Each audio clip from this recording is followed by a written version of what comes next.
Verdaderos protagonistas son los invitados a Voces RCN en la noche de hoy. En primer lugar está con nosotros Angélica Lozano, representante de la Cámara por la Alianza Verde y candidata al Senado de la República. Angélica, gracias por estar aquí. Sí, señor, soy la 10, como James Rodríguez, la número 10 del Verde al Senado. ¿Cuál es el número para acordarse aquí? La 10, vas a votar por la 10. Bueno, ahora más tarde pasa la cuenta de RCN aquí. Pero bueno, está también con nosotros Armando Benedetti, senador del partido de la U y candidato al Senado también, ¿o no, senador? Sí, señor, candidato al Senado, saludarlo a usted, a la mesa de trabajo y a cada uno de sus oyentes. Oiga, senador, ¿Cuál es el número suyo? Número 7, bíblico. Escribió usted un mensaje en Twitter que se quiere tomar una pola con De la Calle. ¿Eso suena como adhesión suya a esa candidatura? ¿O no, es una vaina más. La pola? Alguien lo podría tomar con una cosa de borracho que antes que una coalición. No. Pero diga la verdad, ¿va a adherir usted a Humberto de la Calle? Que no, hombre, no he pensado ni en quién adherir, ni en qué momento adherir, ni nada por ahí, nada de eso. Estoy concentrado en mi campaña, que es bastante difícil. ¿Y por qué quiere tomarse una cerveza usted con Humberto de la Calle? Porque yo llegué aquí... Es buen conversador, hay que decirlo. No, es un tipo íntegro, inteligente, sí, preparado. Entonces yo, cuando llegué aquí me enteré por el conductor del programa que estaban con el tema de tomar una bola con De la Calle. Entonces yo le dije, bueno, yo también quisiera tomar una con él, ¿cuál es el problema? Bueno, otro de nuestros invitados es Sergio Araujo, candidato al Senado por el Centro Democrático. Doctor Araujo, bienvenido a esta mesa. Bueno, muy buenas noches, Juan Carlos, muchas gracias por la invitación, y sí, candidato al Senado del Centro Democrático con el número 12. El número 12, pues bienvenido a este programa. Y está también con nosotros Alfonso Valdivieso, quien fuera fiscal general de la Nación. Doctor Valdivieso, gracias por estar en Voces RCN. Bueno, sin candidaturas, muchas gracias por la invitación. ¿Qué cosa, no? ¿Y usted no le gustaría lanzarse? ¿Cómo hace? ¿No le gustaría lanzarse? No le gustaría lanzarse, no me ha gustado, pero faltan son votos. Sí. Yo estuve 4 veces en el Congreso. Sí, la última. ¿Cuántos años estuvo usted en el Congreso? 4 ¿Cuántos años estuvo? Una Cámara y 3 en Senado. Usted estuvo 2006-2010, ¿no? Suficiente, doctor Valdivieso. Yo estuve en la comisión primera con ustedes 2006-2010. Yo siempre estuve en la primera, de Cámara y de Senado. Yo también siempre estaba en la primera. ¿Cuántos años ya estuvo, Armando? En el Congreso voy a cumplir 16. Chao, hermano. Suficiente. El último ya. Sí, ya el último, pero no por nada malo, sino porque ya estoy viejo para el oficio. Denles paso a las nuevas generaciones. Máximo 3 periodos, digo yo. Será nueva, pero de política, porque de generación no. Bueno, todo el mundo nos puede ver, nuestros oyentes, por Facebook Live y también por el streaming de RCN Radio. Primer asunto, tiene que ver con un tema de hondo calado y se refiere a que hace bastante tiempo el expresidente Álvaro Uribe y senador actualmente había denunciado a Iván Cepeda por el supuesto manejo de falsos testigos. La Corte Suprema de Justicia tomó una determinación en las últimas horas en donde ha declarado, se ha inhibido en el caso del doctor Iván Cepeda, no ha encontrado realmente mérito para continuar la investigación ni por supuesto para condenar al doctor Iván Cepeda por una parte, pero en cambio, y aquí la cosa se volteó, ha dicho que hay ciertas evidencias de que quien está vinculado posiblemente a un cartel de falsos testigos es el expresidente y senador Álvaro Uribe. El doctor Cepeda esta mañana habló en estos micrófonos con Yolanda Ruiz, nuestra directora, y dijo entre otras cosas lo siguiente. La Corte llega a 2 conclusiones. La primera es que yo estoy absuelto de cualquier responsabilidad por los cargos que me habían sido formulados, es decir, por abuso de la función pública o por presunta manipulación de testigos o también por calumnia, y por el contrario, lo que aparece en esa investigación, sobre todo en las interceptaciones de más de miles de llamadas que ha hecho la Corte y a través de la Fiscalía General de la Nación, pues lo que aparece es que el senador Álvaro Uribe tiene contacto con una serie de personajes que fungen como intermediarios entre él y los testigos que él dice yo había intentado comprar para que testimoniaran en contra suya y de su hermano Santiago Uribe. Y Uribe contestó y lo hizo de esta forma a la decisión de la Corte. Sigue el ánimo persecutorio en la Corte Suprema de Justicia. Mantendré mi número telefónico por el cual hablo todo. Seguiré en búsqueda de personas que me ayuden a esclarecer la verdad, a desvirtuar el ataque artero. Pido a los colombianos presos que conozcan manipulaciones del senador Cepeda que se atrevan a denunciar y que denuncien lo que deban denunciar en mi contra, todo con apego a la ley. Escribo esta nota con indignación y con dolor. La Corte Suprema de Justicia, en su sala penal, ha dictado un auto inhibitorio en favor del senador Iván Cepeda, a quien denuncié por manipular testigos en contra de miembros de mi familia y de mi persona. A pesar de las pruebas aportadas, la Corte decide inhibirse, bajo el peregrino argumento que las actuaciones del senador Cepeda se enmarcan dentro de las funciones de una comisión de derechos humanos de la Cámara. Ahí estaba el pronunciamiento de Álvaro Uribe. Yo quiero empezar preguntándole al doctor Alfonso Valdivieso, que fue fiscal general de la Nación y que ha sido dirigente político también, dos cosas, y por supuesto a todos los de la mesa. Y es esta, doctor Valdivieso, ¿qué tan seria puede ser la responsabilidad del expresidente Álvaro Uribe en este caso, dada la decisión de la Corte Suprema de Justicia? Estamos hablando del más alto tribunal de la justicia colombiana. Y por otro lado, ¿habrá algún móvil político en esa decisión judicial, como argumentan algunas personas próximas a Álvaro Uribe? Alfonso Valdivieso. Bueno, yo creo que lo primero, desde luego, no puedo decirlo, ¿no?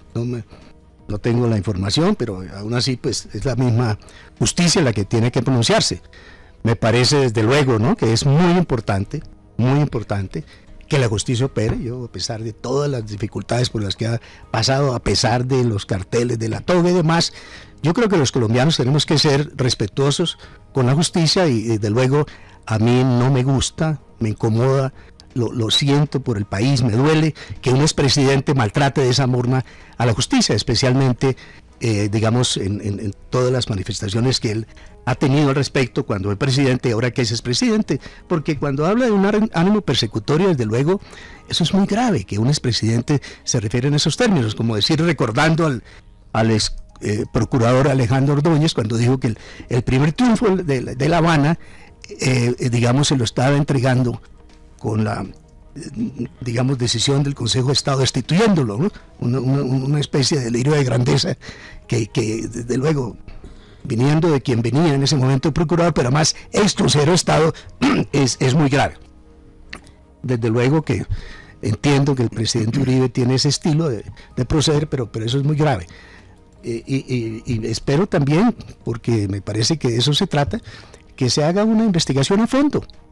Y si el presidente resulta absuelto, perfecto. Si resulta culpable, desde luego también irresponsable, pues desde luego también esa es una decisión que conviene a la institucionalidad desde el punto de vista de que se establezca y se aclare la verdad. Eso es mi posición al respecto. Doctor Sergio Araujo, ¿coincide con Alfonso Valdivieso? No coincido con el doctor Valdivieso. Mire, en los últimos 45 días el presidente Uribe lo han acusado de todo. Lo han acusado desde paramilitar hasta violador, pasando por fabricante de testigos y todo. Y eso coincide en este momento con la circunstancia electoral, lo cual hace que uno no tenga más remedio que entender que todo esto es un ataque artero y decidido y planeado para desnaturalizar la elección en la que el presidente Uribe está embarcado, que es la elección de Iván Duque y de una bancada de congresistas que aspira a elegir el centro democrático. Todo lo que suceda en esta época alrededor de Álvaro Uribe no tiene uno como no pensar, después de tantas acusaciones en tan breve tiempo, de tan diversa naturaleza, que tiene un móvil distinto a lo político. Ahora, sobre el caso, Uribe concurre a la Corte en procura de proteger su honra y dignidad, señalando la elucubración de un plan diseñado para preconstituir pruebas en su contra. Y la Corte, en vez de abrir una investigación ni de proceder a declararse inhibida sobre el caso en específico, le reconoce retroactivamente patente a Iván Cepeda y valida acciones totalmente desligadas de sus competencias. Yo me pregunto, ¿qué tal que hubiera sido Uribe quien hubiera ido de cárcel en cárcel y de bandido en bandido persuadiendo criminales para inculpar a Cepeda? ¿Se habrían ido a la Corte si el caso fuera el contrario? ¿O se imaginan que cualquier uribista, como yo, hubiera ido de cárcel en cárcel buscando los testigos de la guerrilla o de cualquier segmento sobre el doctor Cepeda o sobre cualquier persona de izquierda? ¿Ustedes creen que me hubieran desligado porque yo en ese momento fuera parlamentario? Tener uno pertenencia a una comisión de paz no le puede dar patente de corso para hacer este tipo de cosas. Bueno, pero es cosa de serio, pero es que eso es precisamente esa es la descalificación de la justicia que, en mi opinión, es grave para el país, porque eso es un tema desinstitucionalizador. Porque, es decir, no podemos presumir que desde aquí, desde estos micrófonos, usted esté descalificando algo que no se conoce. Se presume. Yo no la quiero descalificar. Pero mi presunción también tiene que respetarla. Pero me mi parece presunción que también tiene que respetarla. Y lo que yo tengo es un caso muy reciente en el pasado, cuando con ese mismo argumento nadie habría podido ser procesado por parapolítica, porque también había unos parlamentarios que como parlamentarios se reunieron con paramilitares, y en ese momento eso era lo peor que le podía pasar al mundo. Pero hoy Cepeda se reúne con todo tipo de delincuentes y eso sí no tiene nada de malo. Pero yo veo que en el comunicado el senador Uribe también está buscando a las personas presas, privadas de la libertad, diciendo que se comuniquen. Yo creo que aquí es poesía. Y la justicia, a uno a veces le gustan los fallos y a veces no, pero siempre hay que acatarlas. Aquí el senador Uribe denuncia a Iván Cepeda, interceptan a unos maleantes, a unas personas sindicadas de actos delictivos y, oh sorpresa, las grabaciones cae el senador Uribe. Entonces yo sí creo que aquí es un factor probatorio. Investigados, justo, maleantes cuando ya están condenados. Investigados e indicados, pero son personas, digamos, que están en los bajos mundos. O sea, esto no fue una llamada. Pero, Angélica, estamos hablando de un país que abre investigaciones paralelas, que pone a interceptar a la fiscalía, a los abogados ejerciendo su derecho de defensa. Estamos hablando de un país donde pasa de todo, ¿no? Pero son unas interceptaciones ordenadas por un fiscal, avaladas por un juez, con total tutela y garantías. O sea, aquí no estamos hablando de las chuzadas como las que le hicieron a la Corte Suprema en otra época por el DAS. Entonces, en esas interceptaciones... No, o las chuzadas que le hicieron a la DEA.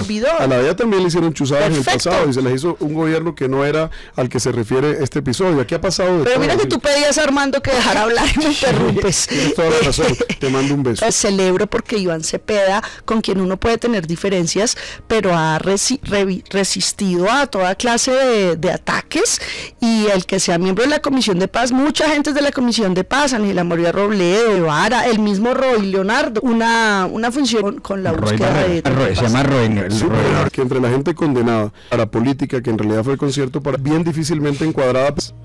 No, y eso me parece importante que se vea por esa interpretación. Sí. Totalmente. Bueno, yo empiezo y recalcar dos cosas importantes. Ser en esa sentencia, la Corte, el sentido de que sí es hablar con algunos reclusos. Nadie puede negarse a pensar de que así sea. Seguramente Sergio tendría razón en decir que él tiene su favoritismo o tiene hasta su maldad de ir a ciertos sitios y a otros no. Pero igual, ahí lo que hay que rescatar es la función del Congreso, que cada día le van recortando las alas al Congreso.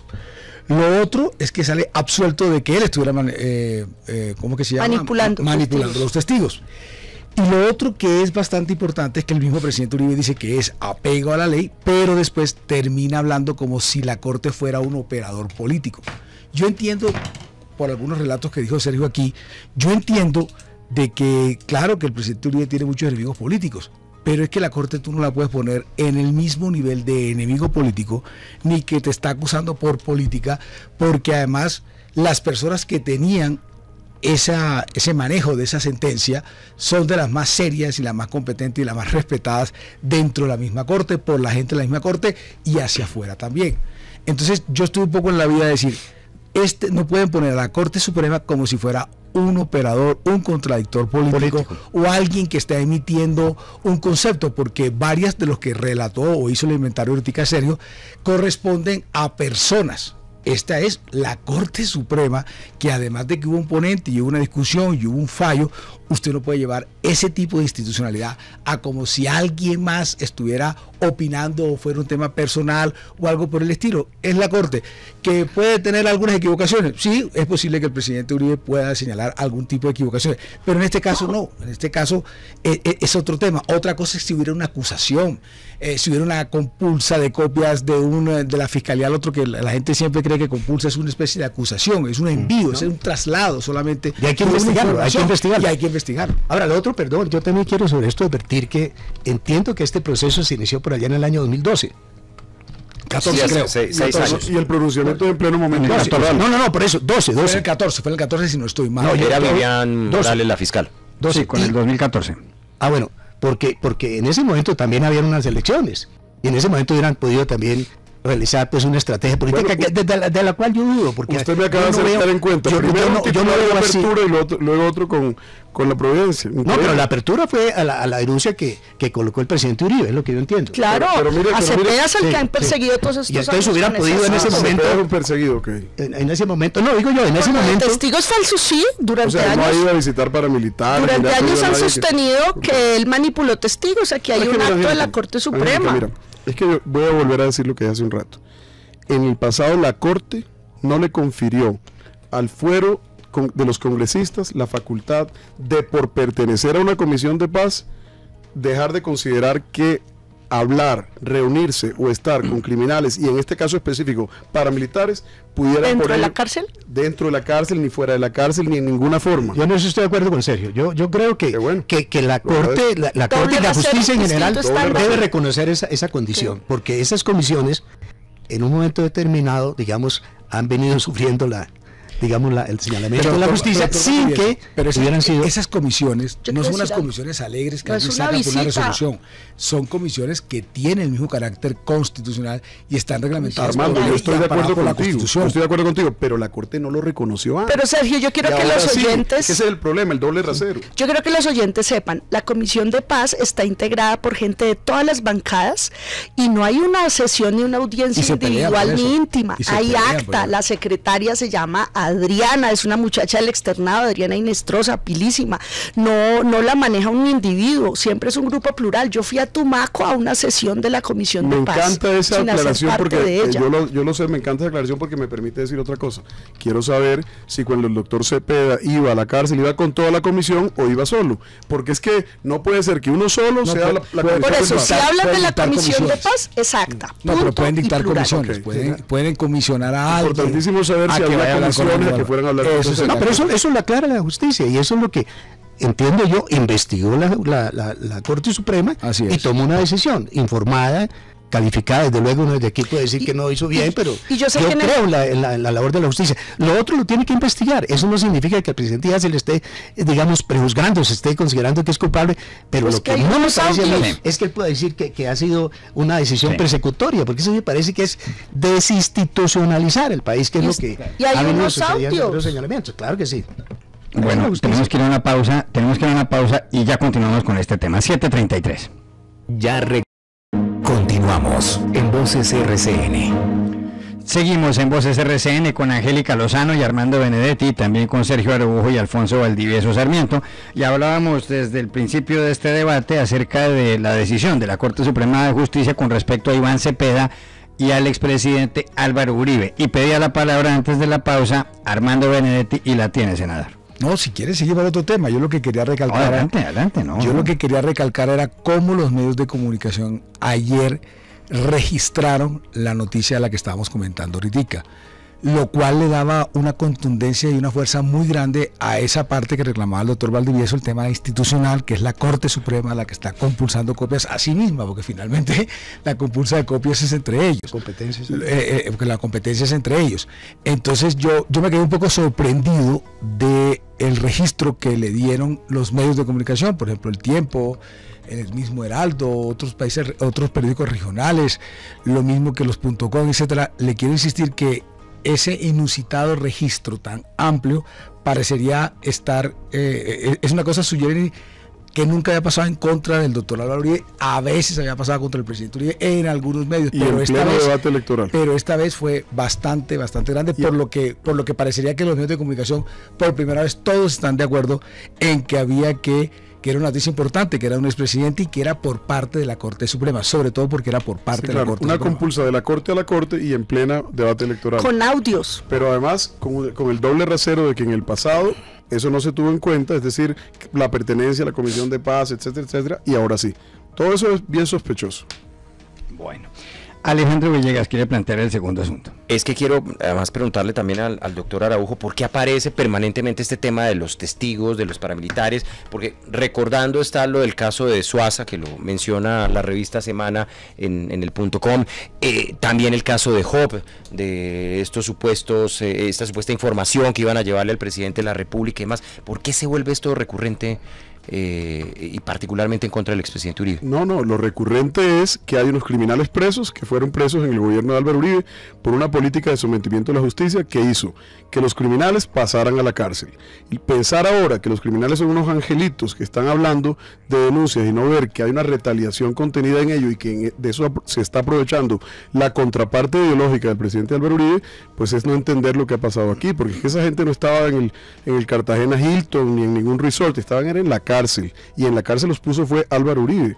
Entonces hay que tener claro cómo es la génesis de todo esto, y que cuando va una persona de izquierda, que antes era supuestamente el archienemigo de toda esta gente, a sentarse con ellos, a tomar café y a decirles qué están haciendo y qué están pensando, una gente piensa que eran funciones de su investidura como miembro de la Comisión de Paz, y otros creemos, como creo yo, que ahí había un esfuerzo por preconstituir pruebas contra el presidente Álvaro Uribe y que se estaban valiendo del hecho de que fue él quien los encarceló. Iván Duque escribió un trino también en las últimas horas diciendo que seguramente esta decisión iba encaminada a un pacto secreto que se había firmado en La Habana con las FARC y demás para encarcelar al expresidente Uribe. ¿Usted le merece alguna credibilidad? Bueno, hay declaraciones de Andrés París que dicen que la JEP se constituyó para eso, ¿no? Yo no sé si el alcance... Pero es que el acuerdo es muy claro, el acuerdo excluye a los presidentes, a los vicepresidentes. Claro. Sí, o sea, en eso puede haber temor. Pero ellos pueden tener esa percepción. No. El acuerdo no habla de la fumigación, y sin embargo en pleno acuerdo prohibieron la fumigación, y pasamos de 40.000 a 200.000 hectáreas. Esto es igual a lo que decía Alejandro Ordóñez, vuelvo a repetirlo, que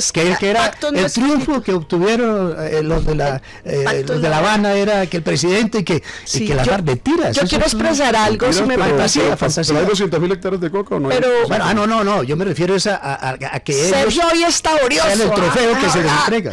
Mira, yo tengo aprecio por Iván Duque, trabajamos juntos en el Congreso, pero es patético. En su escrito con las FARC es encarcelar a Uribe. Las FARC no le perdonan que los hubiera acorralado. No, cualquier presidente tiene fuero. La comisión de acusaciones es la única que podría acusar. Una pregunta es absurdo. Y en cambio, cuando lo dice Andrés París, que es el secretariado de la FARC, afirmativamente, él como protagonista y como parte del acuerdo, eso sí no tiene nada. Yo no le paro bolas a Andrés París, ese señor tiene que ir a someterse a las víctimas, a cogerse la justicia.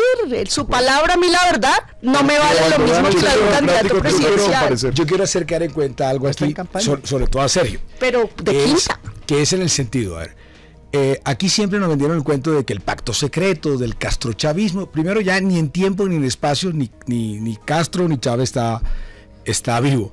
Pero a mí lo que me da risa es que ustedes nos vendieron como que a tomar el país, y la izquierda y tal, y todavía lo siguen repitiendo. Y yo me viendo... ¿Quieres que te lo haga en plastilina? Pero déjame terminar. El señor Timochenko corriendo, doctor Valdivieso, con unos tipos del SMAT, con unos escudos, los levantan a piedra. A eso es lo que ustedes lo estaban diciendo, que había que tenerle miedo. Yo te lo digo, yo te lo hago. Lo que le quiero decir es que ese argumento acaba con todo. Yo te lo voy a hacer. Ya no que había que tenerle miedo los últimos 3 años. Era unos pobres tipos que levantados a piedra, con los SMAT, saliendo corriendo para meterse al carro. Se acabó ese cuento. Esos tipos está explicado, déjame contestar. Hasta pesar. Eso es el miedo que ustedes me dieron ante esos señores. Armando, déjame explicarte. Está explicado, mira. Aquí hay un plan, y el plan contiene una estrategia, y la estrategia es: Timochenko, en mi opinión, y la candidatura de él, es el señuelo. El socialismo siglo XXI está investido en otra parte, y es en la candidatura de Gustavo Petro. Pero y en eso están todos. No se odian, se viven reuniendo, se viven el verdadero plan, y a mí no me engañan, porque yo sé que es cierto, y tú sabes muy bien que también es cierto, que se reúnen y que viven hablando. Ese es el verdadero plan. Pega las armas y se somete a esa vaina que lo levanta una piedra. Yo tampoco pienso. Ahora, que el señor Petro, ¿no?, fue el lazarillo de Chávez cuando a la mano de él, eso es cierto. Claro. Eso es cierto, eso no se desconoce. Que Petro ha buscado la manera de marcar distancias, eso es típico de él, porque él de manera consciente quiere llevar esta concepción de lo que él quiere que sea este país, que ya no lo anunció allá en la alcaldía, cuando Alejandro Ordóñez tomó una decisión que desde luego le dio a él un aire para hablar de la lucha de clases, etcétera, que es lo más peligroso que digamos que la confrontación es esa lucha de clases absolutamente injusto para un país que ha avanzado tanto. Pero esa es otra discusión que puede ser el tercer punto. Yo lo que quiero llamar la atención es que no nos sigan asustando más con el tema del castrochavismo, no pegó. Que lo he visto corriendo por ahí tirando, le están levantando a piedra. Pero cuando uno ve estas fotos de Petro reunido en múltiples ocasiones con la cúpula de la FARC, eso es que se odian, Armando. No, pero perdóname, aquí sí, está el registro fotográfico. El verdadero plan es Gustavo Iván Márquez no reconoce, acuérdate de la famosa carta dolorida de Timochenko, y termina en esa candidatura donde además nadie cree ni ellos mismos, pero el verdadero plan es Gustavo. Es decir, eso puede ser, sí, pero tampoco es que vaya a descalificarlo. Sin embargo, yo creo que lo que hoy está en juego definitivamente es algo muy diferente a lo que se piensa cuando se hacen esos elementos del Castor. Eso ya se acabó ese argumento, desde luego. Eso sí, hasta el no. Señores, hay otro tema sobre el que también queríamos consultar la opinión de ustedes y tiene que ver con un fenómeno realmente curioso. En las últimas elecciones presidenciales, por ejemplo en Estados Unidos, pues los candidatos iban normalmente a lugares cerrados, gente como Donald Trump o Hillary Clinton, incluso 4 años antes, y en las elecciones pasadas en Colombia también había muchas. En estas últimas semanas es que estamos viendo que la campaña se está librando como antes en las plazas públicas. Germán Vargas Lleras acaba de estar en Cúcuta, ha habido, según los informes de prensa, 30.000 personas en la manifestación. Pero eso está ayudando porque es la única que hemos visto grande. Bueno, sí, bueno, pues eso yo no lo sé, pero eso es lo que dicen los medios de comunicación. Bueno, Gustavo Petro ha estado en la Comuna 3 en Bogotá, dicen que ha llevado 15.000 personas, estoy leyendo informes del diario El Espectador. Iván Duque ha estado en Cali, en el barrio Los Naranjos. Alejandro Ordóñez ha estado en Pasto, también en una manifestación pública. Marta Lucía Ramírez en Ocaña y en Cúcuta, y ve uno también unas fotos en donde se la ve con una bastante audiencia, mucha gente acudiendo ahí. Sergio Fajardo también. ¿Qué les dice a ustedes? Se había hecho política así, se había hecho política incluso desde los tiempos de Gaitán, en 1948 llegó, dicen que 100.000 personas en la llamada Marcha del Silencio. Después hubo épocas con manifestaciones terribles y además muy dolorosas para Colombia, como cuando fue asesinado en Soacha Luis Carlos Galán en 1989 en agosto. No sé si además esto de las manifestaciones quiere decir que ha regresado un poco más la seguridad a Colombia, que puede ser. ¿Cuál es la percepción que tienen ustedes con esto de no solo en Twitter, sino en la plaza pública? Se lo pregunto para empezar a Sergio Araújo. Bueno, yo creo que el plan de quien se siente débil en política es mostrar fortaleza. Y creo que hace un rato, cuando hablábamos fuera de micrófonos, mencionábamos que era la primera iniciativa de este tipo fue de el candidato Germán Vargas. Yo, en cambio, creo que a Petro le funcionó muy bien sacar noticia sobre él y él cree que ese es un mecanismo. Ahora, las manifestaciones de Petro han sido muy buenas algunas, buenas otras y no tan buenas otras, pero de que esa es la estrategia de él, ponerle masas a la política, no hay duda, y seguramente lo otro es una respuesta y obligará a todo el mundo a hacer lo mismo. Y si hay que medirse en eso, pues ese será el rasero, pero luego viene el verdadero rasero, que es la contienda electoral ya en las urnas, y ese es a otro precio, porque lo que sí es cierto es que uno sí llena plazas en política, pero tiene que ayudarse.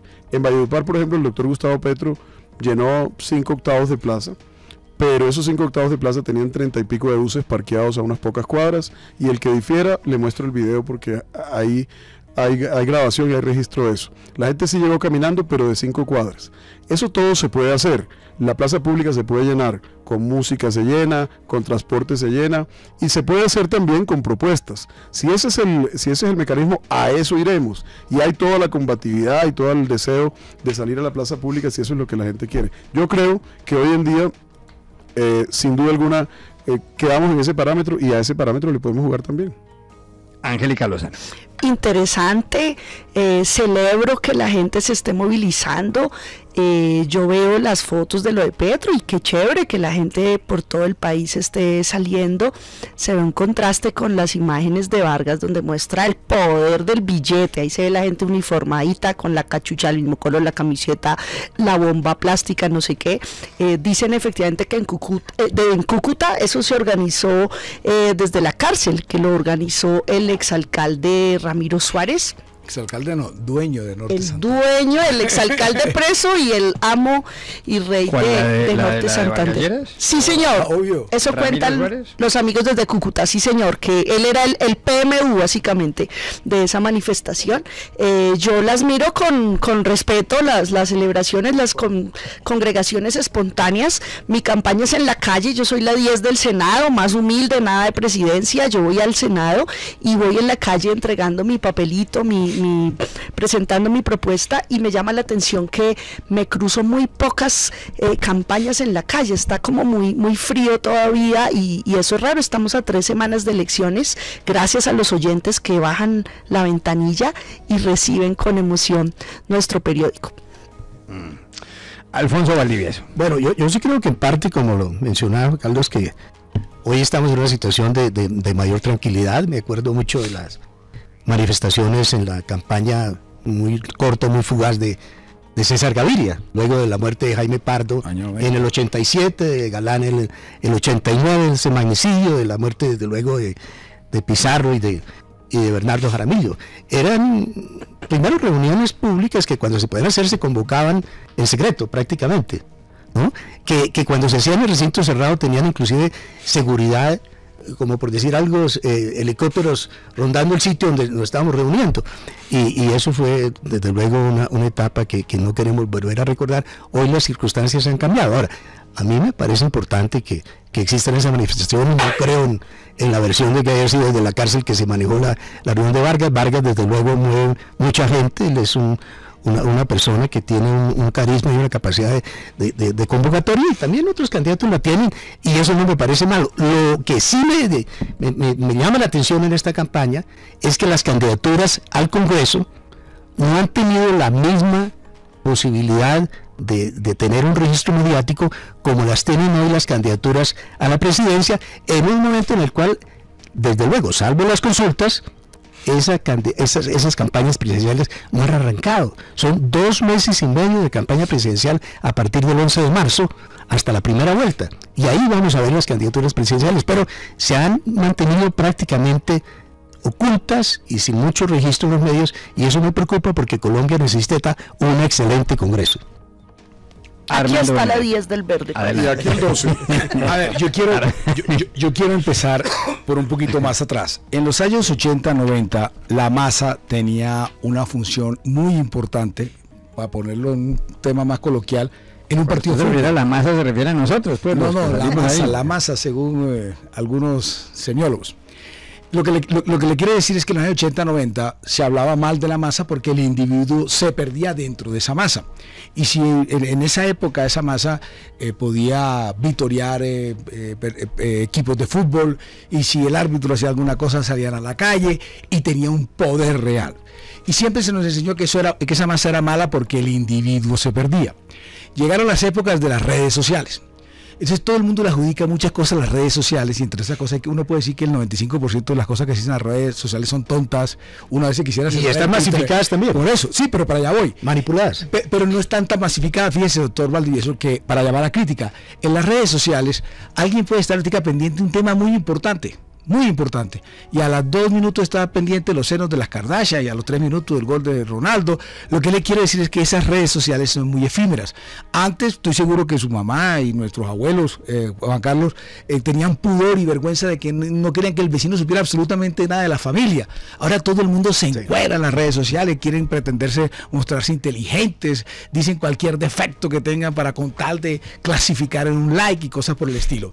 Todo este cuento va para esto, en que es mentira que las redes sociales son capaces de congregar en algún momento una masa, porque le repito, son volubles, son difusas, pican de un lado para otro, para los senos de Kardashian, para el gol de no sé qué cosa, las tendencias suben y bajan 20 veces al mismo día. Entonces, lo que le quiero significar es que esta vez la política ha recobrado esa fuerza de la masa, que sí, que son convocadas a través de las redes, es verdad, pero yo nunca he visto realmente que las redes cambien, por ejemplo, un comportamiento cultural o de costumbre importante, y parece mentira. En la época plena del siglo XXI de las redes, resulta que el componente de la masa tiene un golpe demoledor, atractivo, que trae una resonancia así la gente no lo haya visto. Usted me va a decir, sí, pero es a través de la red. Seguramente mucha más gente se entiende. Pero yo recuerdo cuando estaba chiquito, y Sergio también tiene que acordarse esa vaina, porque él es mayor, 4 o 5, tú eres mayor que yo, 4 o 5 años. El que quería ser, voten por la joven. Tengo 50, tener como 58 y parece 62. ¿Tiene usted, senador Benedetti? 50, no, con una barbita de viejito como esa no puede estar hablando de eso. Pero y eso sin voto, y mire cómo me veo. Lo que le quiero decir es que, por ejemplo, en los años 70, 80, quien llenaba el Paseo Bolívar de Barranquilla muy seguramente iba a ser presidente, porque era un acto político muy importante. Y fíjese usted que, como lo decía el doctor Valdivieso, después de los años 90, entonces las personas, por el tema del miedo y seguridad, se fueron replegando. Y yo recuerdo que los candidatos del 2010 y hasta el del 2014 hacían un cóctel en una galería de arte y se lanzaba a presidente. O sea, eso ya era lo último de lo último, y hasta ese punto ya hemos llegado hace 4 años. Entonces yo le insisto, el poder de la masa tiene una cosa demoledora. Yo me acuerdo que cuando uno está pelado, decía, hay que hacer una fuerza aquí bien grande en el Paseo de Bolívar para que entonces la gente se sienta. En las localidades, cuando alguien hace una reunión muy grande, todavía en Bogotá, o en los municipios, ayer que estuve en Galapa, Baranoa, Malambo, usted hace una concentración o alguien la hace muy grande, tiene un impacto durísimo en el municipio. ¿Cuánto vale hacer una reunión así? Depende, mía, entre 70 y 80 millones de pesos. No, ¿cuál? Claro que sí. ¿De cuántas? Sí, o sea, han Una cambiado. manifestación de 3.000 personas. No, ¿Vale? ya. Claro que sí, Armando, y además tú lo ¿Cuánto has vale? hecho y te ¿Cuánto lo has vale? gastado. Claro que sí. No, Mira, te voy a decir una cosa. ¿Cuánto vale Es una de verdad 3.000 que personas? las masas generan un impacto, serio, pero 70, 80. pero Nunca ha hecho una manifestación de ese, dice que sabe cuánto vale. pero el impacto se hace a través de redes. La mayoría de los actos se hacen para transmitir Se comunica. masivamente. Ojo, pero la convocatoria no es por las redes. Perdóname, el impacto nacional de cualquier manifestación se traslada a las redes, la comunicación Claro, sí, de lo contrario nadie se enteraría. Por eso, no, por Entonces televisión. las redes Antes era sociales, por televisión, por desestimarla fotos. hoy en día, por supuesto que todos esos actos son específicamente, no para convocar a la gente de Cincelejo, Un ni acto de fuerza. es un acto de fuerza que se difunde a través de las redes. Y sí vale mucha plata, porque suele ser con movilización, con buses, No, con músicos, con sonido, claro. Pero sí se ha restablecido, pero se ha restablecido un balance, ¿no? Claro, en el que eso es sentido buenísimo. de que la presencia Me parece buenísimo, pública me parece había buenísimo. desaparecido, y me parece que Claro. de todas maneras es un componente de la movilización. Claro, usted podría tener hasta 2.000 likes en un sitio, pero va y lleva y le diga, me encontramos en la esquina a las 5 de la tarde, a ver cuántos de esos likes van. Ninguno. A eso es lo que yo me refiero. Haz una, que no tiene poder una eso. manifestación en Sabana Larga y no la comuniques por redes para que veas tú Eso es quién se otra entera. cosa, son Las canales redes de son los que comunicación. difunden eso. Yo lo que sí, pero las redes Es no más, son las que te la los puerta a convocan. puerta se difunden por redes, la cargada de Te niños se estoy difunden por diciendo, todo eso. tú me estás diciendo como si estuviera diciendo que las redes no son algo para comunicar, son claro que se comunica y a la velocidad mucho más rápido que la velocidad de la luz, casi que la velocidad del hidrógeno, si quiere. Lo que te quiero significar es que eso es la magnitud de que la gente se sepa, es volver a los años 70, 80. Tú ibas a Sabana Larga, hacías una manifestación berraca en Galapa, en un municipio más chiquito, Malambo, hacías una manifestación, todo el pueblo salía a comentar eso. Acuérdate cómo era eso antes. Y las movilizaciones son las que terminan, por ejemplo, Cuando imponiendo una línea de conducta, por ejemplo, en la primavera árabe y en todos esos ejercicios que han terminado, digamos, sustituyendo el efecto, por ejemplo, de lo que son los conflictos armados, digamos. Claro. Tumba el gobierno también. La masa es lo que te tumba el gobierno, no los likes de unas redes sociales te tumban. Hay que decir otra cosa, señores, otra cosa, Juan Carlos, y es que en los años 80 también la seguridad incidió en eso. Fue después de que el gobierno de Álvaro Uribe le devolvió la seguridad a Colombia que volvimos a la calle a hacer Pues política. entonces fue en torno a Santos, entonces le vamos a ver ahora. No podemos ver ese candidato porque le quita votos. Mire, en serio. Santos heredó la situación de seguridad de Uribe. Aquí no hay una situación de seguridad mejor, hay una situación de seguridad heredada. Pero mira, ¿por qué hoy se llenan plazas y en el 2010 menos? Nosotros en el 2010 con Mocus también llenamos muchas plazas, Rosa. No, señor, Pereira, el doctor Daniel Cali. Pecó decía que en los años 36 fue donde más hubo tensión y que hace 2 años en este país otra vez está habiendo tensión. Sí, porque el ELN no voló toda la carretera de Cesar hace 15 días. Siempre que había un paro, que había un paro indígena, agricultor, el que tú quieres, siempre salía la clase dirigente y decía, es que la FARC están detrás de eso, iban, golpeaban y sofocaban. Ahora como no tienen la excusa, ahora la seguridad se ha vuelto otra vez, no le pueden echar la culpa a nadie más. Armando, te quiero recordar que en el bombardeo que hubo de toda la Ruta del Sol, que además nos costó toda la corrupción que ha pasado en este gobierno, los puentes que tumbaron los tumbó el ELN, 2 puentes Porque lo están haciendo la campaña a la derecha, los déjeme del decirle ELN. una cosa, entre la gente del ELN había personas con brazaletes de FARC, así que aquí todo claro, pero el país ha salido de una guerrilla, desde luego que han quedado reductos, pero vamos a seguir de la otra también, independientemente de si se logra en este gobierno o no, pero el país tiene que estar ya de salida. Eso ya es un hecho, eso no está fuera de discusión. Bueno, señores, tenemos que ir a una pausa. 8 de la noche, 1 minuto. Ya regresamos. Continuamos en Voces RCN. Seguimos en Voces RCN con Angélica Lozano y Armando Benedetti, y también con Alfonso Valdivieso y Sergio Araujo. Hay una columna de las últimas horas en el diario El Tiempo escrita por Juan Lozano, titulada Petro con un pie en segunda vuelta, y se refiere por supuesto a las posibilidades de pasar a la segunda y definitiva vuelta de las elecciones presidenciales del exalcalde de Bogotá. Empieza la columna diciendo: a estas alturas quien más cerca está de asegurar su cupo para segunda vuelta es Gustavo Petro, y aunque las cosas todavía podrían cambiar, la tendencia del crecimiento del respaldo popular que está obteniendo de cara a la primera vuelta es innegable. Se refiere ahí Juan Lozano al hecho, por ejemplo, de que Timochenko ha puesto a Petro como un candidato ya no de tan extrema izquierda, y se refiere también Juan Lozano en esta columna a otros candidatos. Habla de Sergio Fajardo y dice que sigue avanzando fiel a su estilo, a pesar de que en el corto plazo puede ser el primer damnificado del crecimiento de Petro.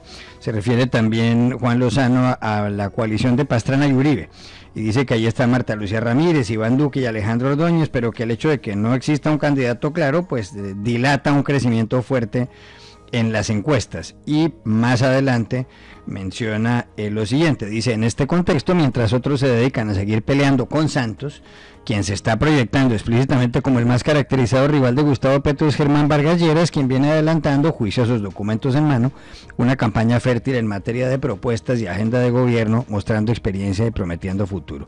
Y concluye así Juan Lozano: la cosa se definirá voto a voto en este momento tan delicado para el país. Se equivocan quienes subestiman a Petro, y aunque aún las cosas pueden cambiar, tiemble quien tiemble, gústele a quien le guste, ya tiene un pie en segunda vuelta. La pregunta es, y empiezo con Angélica Lozano, ¿está de acuerdo con Juan Lozano, que coincide con él? No, yo creo que todavía falta mucho trecho. Creo que a esa descripción tan halagadora de Vargas le faltó decir que va a tener muchos congresistas, cada uno peorcito que el otro, toda la clase política tradicional que la gente quiere dejar atrás. Yo creo que Vargas tiene una maquinaria aceitada con plata pública de 7 años de gobierno, pero que no cuenta con el respaldo del voto libre de la gente. Yo creo que esa puja por la derecha todavía está muy pendiente. Creo que una vez aclarado el candidato de la coalición de Uribe, a mí eso era chistoso decir coalición de Uribe con Pastrana, pues eso no, es como la consulta de Petro con Caicedo, es asimétrica. Pero yo creo que cuando se aclare ese ring se calienta por la derecha, y yo creo que del lado alternativo sí es un hecho la voluntad de cambio. Yo creo que Colombia está desesperada con la corrupción y con el abuso de poder de la clase política tradicional, y que una vez desencartados de las FARC el cambio es imparable, y hay dos alternativas muy claras: la que encarna Petro hacia la izquierda y la que lidera Fajardo desde el centro, un cambio tranquilo, un cambio moderado con la experiencia de su gobierno en Medellín y en Antioquia, y con un estilo sereno. Entonces yo creo que se adelanta Juan, y que en ambas orillas todavía falta agua por correr. ¿Coincide con ese análisis, Armando Benedetti?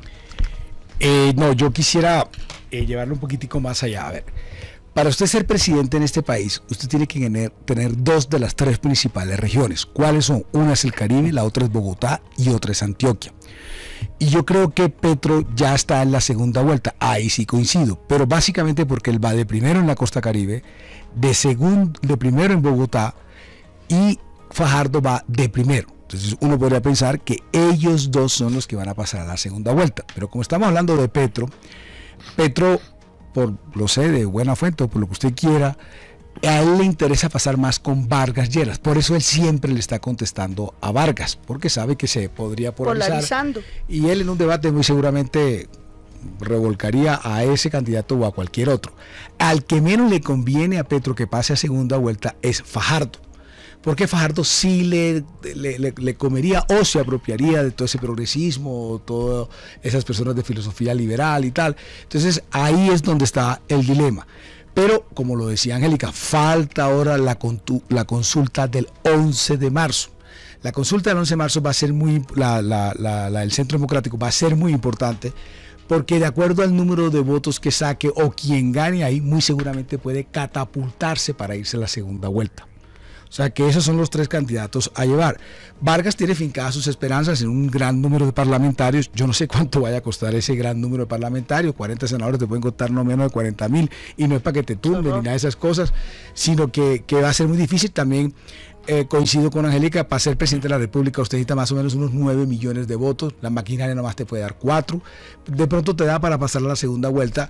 Pero yo, el fenómeno de Petro creo que está creciendo vertiginosamente. Yo quiero contarle algo, yo voy en todas las reuniones que yo hago, chiquita, grande, siempre al final termino preguntando, porque yo no decido por quién voy a votar, y pregunto a ustedes por quién van a votar, y el registro de Petro es el primero y bastante amplio. O sea, Armando, que puedes terminar votando por Petro. No, yo estoy describiendo, estoy aquí invitado para describir, no para hacer campaña ni para mí ni para Petro. Ustedes están yo sí, invitados. Por el 10 del verbo. Yo sé que ustedes están aquí para hacer campaña por ustedes. Yo vino como más analista. Bueno, eso fue lo que me dijeron. Entonces, bastante... No. Sí, no hacer campaña. Tú estás de candidato, así que sigue tu papel. No, tú también. No. Entonces yo lo que sí le quiero significar es que en el país viene subiendo lo de Petro, y yo creo que eso es imparable. Yo estoy hasta casi seguro que la derecha tuvo la tentación y la hizo, Juan Carlos, de inflar un poco a Petro para ver si la gente reaccionaba. Lo que nunca tuvieron en cuenta es que Petro sí está sintonizado. Petro es un tipo que tiene una lógica muy buena para hablar. Ese señor se puede sentar aquí a hablar de física cuántica y tú lo entiendes, porque él tiene una lógica inteligente muchísimo para hablar. Y creo que se equivocan de la calle y el Centro Democrático cuando creyeron que el tema iba a ser la paz. Yo entiendo al Centro Democrático. El presidente Uribe ganó la campaña del 2002 con el tema del orden público, la del 2006, la del 2010, la del 2014 gana la primera vuelta, pierde la segunda vuelta y gana el plebiscito. O sea que de las 6 grandes campañas el tema había sido ese. Y ahora resulta que ese no es el tema. Y usted escucha todavía que es posible que las personas de derecha suban cuando hay el paro armado del ELN, como decía ahorita Angélica, de la forma más tonta, o ese tipo de situaciones. Pero yo siento que la gente está esperando que le hablen de otras cosas, de la salud, el desempleo, educación, etcétera. Y ahí es cuando entonces, ¿quién tiene la credibilidad para hablar de eso? En ese aspecto también Petro vuelve y le gana a todos los demás contendores. Entonces yo no estoy diciendo por quién vaya a votar ni nada de eso, estoy describiendo por qué esa situación, y es un fenómeno, pero Juan Carlos, es impresionante. Yo por lo menos cuando hago las preguntas, cuando usted dice la palabra Petro, las personas aplauden, alzan las 2 manos. En cambio, por otros candidatos lo chiflan, por otros nadie alza las manos. Sí creo que hay una abstención muy grande, como nunca antes. Tan es así que con el doctor Valdivieso estábamos hablando fuera de micrófonos que de pronto la votación del Congreso llega a 14, cuando se esperaba que fuera 17, cuando el año pasado fue hace 4 años fue a 16. Pero bueno, sí, como usted sabe que este país ¿en qué momento puede ser? Es posible que faltando 3 días, el jueves antes de elecciones, la gente sale otra vez, enloquece, sale la pasión y vuelve y sale a votar los de siempre. Ahora, pero la cosa es muy rara, ya lo decía Angélica, salgo a caminar cuadras y cuadras, no me encuentro a nadie más repartiendo, todavía hay mucha gente suelta por ahí, mucha indecisión. O sea, usted vaya a cualquier estrato y la gente le dice, yo la verdad todavía no he decidido, no me gusta ninguno. No, yo creo que hay algo de eso. Ahora, como dice Lozano al final de su columna, desde luego no hay que despreciarlo, ¿no? Gústele que le guste, dice él. Sin embargo, me parece que sí es muy oportuno, ¿no?, el tiempo que se va a tomar el país en saber quién es Petro y a qué se expone Petro. Basta oírlo. Sí, pero basta oírlo ahora y oírlo de antes también.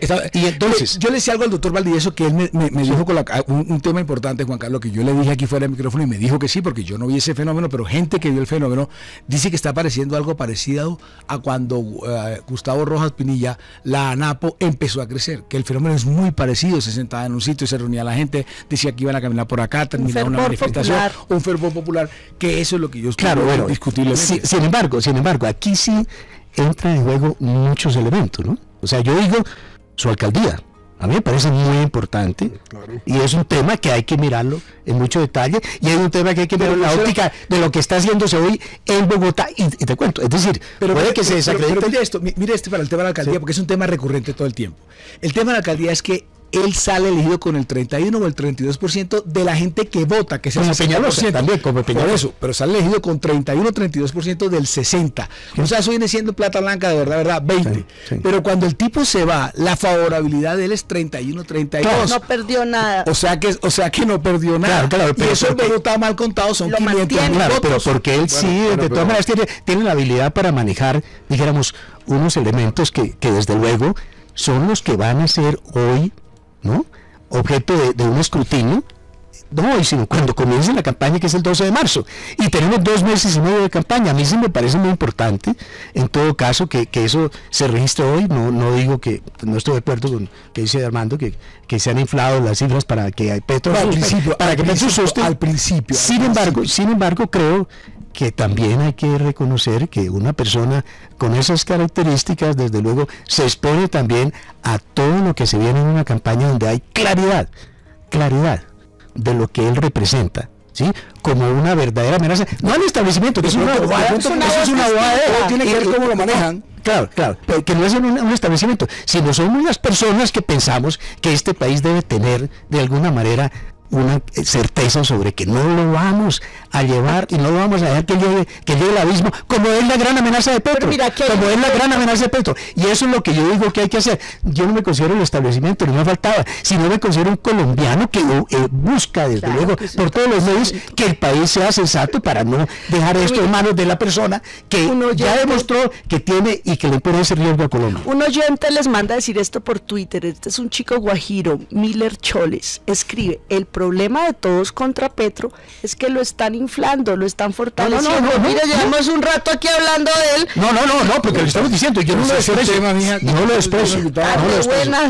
No, yo por el contrario, bueno, si creo que hay que considerarlo en toda su integridad, no solamente en la coyuntura que se está viviendo. Miren, yo les voy a decir lo que yo pienso. Yo creo que primero que todo aquí falta mucha tela por cortar y que falta el resultado de la consulta, de la consulta que va a seleccionar el candidato presidencial de lo que antes era en los sectores del no. Porque esto para nosotros, y hablo en nombre propio, es el segundo tiempo del partido que nos robaron el resultado del primer tiempo. Entonces yo tengo fe y confianza en que Iván Duque ganará la consulta, y lo creo por muchas razones objetivas y por otras razones que están ligadas a mi pertenencia al Centro Democrático y a la relación que tengo con Iván Duque. Pero les voy a decir nada más unas. Iván Duque debe ganar la consulta primero porque tiene el operador político más eficaz de la historia de Colombia, que es Álvaro Uribe, y porque además tiene más de 200 jefes de debate que son los candidatos del Centro Democrático. En todo el país, sin excepción, los candidatos del Centro Democrático estamos siendo jefes de debate de la campaña de Iván Duque. Ahora, Petro está haciendo una campaña fundamentada, como decía el doctor Valdivieso, yo lo voy a decir un poquito más claro, en el odio de clases y la desinformación. Y esa desinformación, porque Colombia tendrá que informarse cuando llegue el momento, cuál fue el desempeño de Petro como alcalde. Y estamos hablando de que Petro incumplió el total de sus promesas de campaña. Prometió disminuir a 51 minutos el tiempo de desplazamiento, pero más bien aumentó en 69 minutos. El tiempo de desplazamiento de buses en Bogotá. Prometió construir 145 kilómetros de ciclorrutas y construyó 9, o sea, el 2.26. No hizo el prometido parqueo en vía que tanto prometió. No hizo nada. No abrió el Hospital San Juan de Dios. No construyó los 1.000 comedores que prometió. No entregó ni un solo colegio de 300 que ofreció. El único colegio que se entregó en la administración Petro fue un colegio que había empezado la administración anterior. Y no quiero aburrir a la audiencia, pero tengo por lo menos 60 ejemplos de promesas incumplidas. ¿Por qué tiene ese apoyo en las encuestas entonces? Porque Petro está sembrando, y eso lo acabé de decir hace un rato, el odio de clases. Y la lucha de clases. La lucha de clases, que aquí no es lucha de clases, sino odio entre las clases. Sí, que eso es peor que la polarización. Claro, yo escuché con atención. Entonces, durante la campaña tendrá que haber debates, y en esos debates se perfilará lo que es Iván Duque, que es un candidato preparado, con conocimiento, con cifras, con un programa claro que da respuesta a las necesidades de los colombianos, y el populismo de Petro y las promesas sin contenido de Petro, porque Petro es completamente un hombre de efecto y forma, pero sin contenido, y la prueba es su alcaldía nefasta para la historia de Bogotá, que ninguna cifra lo defiende y que todas lo sepultan como el peor gerente. Pero Peñalosa es el jefe de debate de Petro, va tan mal, es tan terco y conduce tan mal la ciudad que Petro está hecho y tiene moñona. No, me parece que la administración Peñalosa está bien, está trabajando. Esperemos los debates que se den para que ustedes... Yo no voté por él. No, pero ese es otro tema. Ese es otro tema y no hagamos política sobre política. Pero Petro está muy de buenas. Petro porque, está actuando a Petro solo. Con 3 días lo crucificaron por las basuras. Aquí llevamos 17 días de caos. Está actuando solo hoy en día. Y cuando llegue el momento, perdón, déjenme hablar por favor, que son 3 contra 1. Cuando llegue el momento de la confrontación, tendrá el señor el señor Petro que confrontar a Iván Duque, que tiene la preparación y el conocimiento y tiene sobre todo... Y Fajardo tiene experiencia, gobernó bien. Perdóname, Angélica.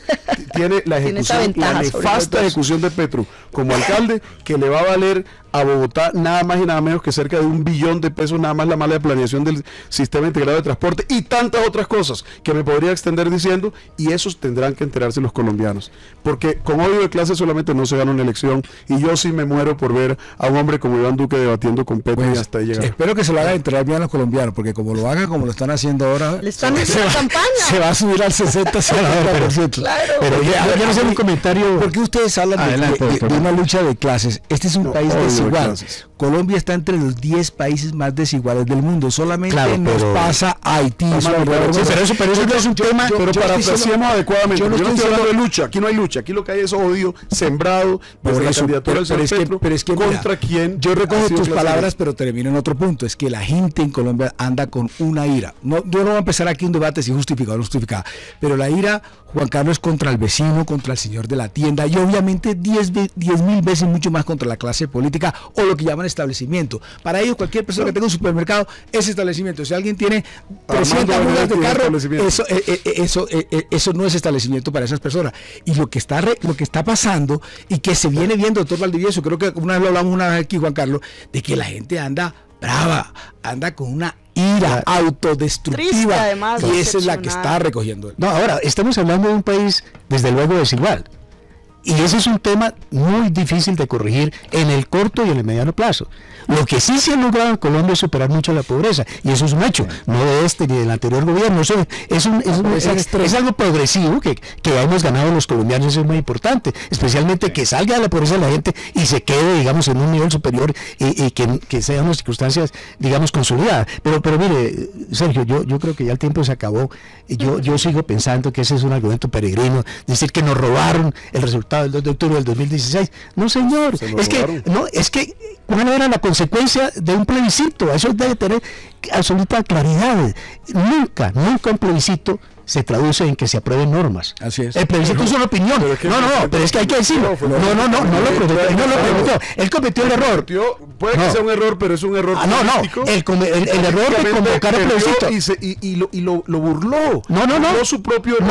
No, porque cuando un mandatario, llámese presidente, gobernador, alcalde, plantea un plebiscito es para solicitar una opinión, pero él no perdió las facultades de implementar un acuerdo, y lo implementó y se está ejecutando. Televisión ante la BBC que respetaría el resultado del plebiscito, y pues claro, lo respetó porque el acuerdo se cambió.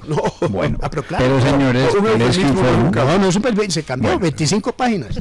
Oiga, pero les tengo que contar que se nos acabó el tiempo. Así que, Angélica Lozano, gracias por haber estado en Voces RCN, gracias a Armando Benedetti, a Sergio Araújo y a Alfonso Valdivieso, y a ustedes los espero mañana nuevamente en este programa en Voces RCN, 8 de la noche, 28 minutos. No, ahora, estamos hablando de un país, desde luego, desigual. Y ese es un tema muy difícil de corregir en el corto y en el mediano plazo. Lo que sí se ha logrado en Colombia es superar mucho la pobreza, y eso es un hecho, no de este ni del anterior gobierno. Eso es algo progresivo que hemos ganado los colombianos, eso es muy importante, especialmente que salga de la pobreza la gente y se quede, digamos, en un nivel superior, y que sean unas circunstancias, digamos, consolidadas. Pero mire, Sergio, yo creo que ya el tiempo se acabó. Yo sigo pensando que ese es un argumento peregrino, decir que nos robaron el resultado del 2 de octubre del 2016. No, señor, es que ¿cuál era la consecuencia de un plebiscito? Eso debe tener absoluta claridad. Nunca un plebiscito se traduce en que se aprueben normas. Así es. El plebiscito es una opinión. Pero es que hay que decirlo. No lo prometió. Él cometió el error. Puede que sea un error, pero es un error político. El error de convocar el plebiscito. Y lo burló. No su propio error. No, porque cuando un mandatario, llámese presidente, gobernador, alcalde, plantea un plebiscito es para solicitar una opinión, pero él no perdió las facultades de implementar un acuerdo, y lo implementó y se está ejecutando. Televisión ante la BBC que respetaría el resultado del plebiscito, y pues claro, lo respetó porque el acuerdo se cambió. Pero señores, se cambió, 25 páginas. Oiga, pero les tengo que contar que se nos acabó el tiempo. Así que, Angélica Lozano, gracias por haber estado en Voces RCN, gracias a Armando Benedetti, a Sergio Araujo y a Alfonso Valdivieso, y a ustedes los espero mañana nuevamente en este programa en Voces RCN, 8 de la noche, 28 minutos.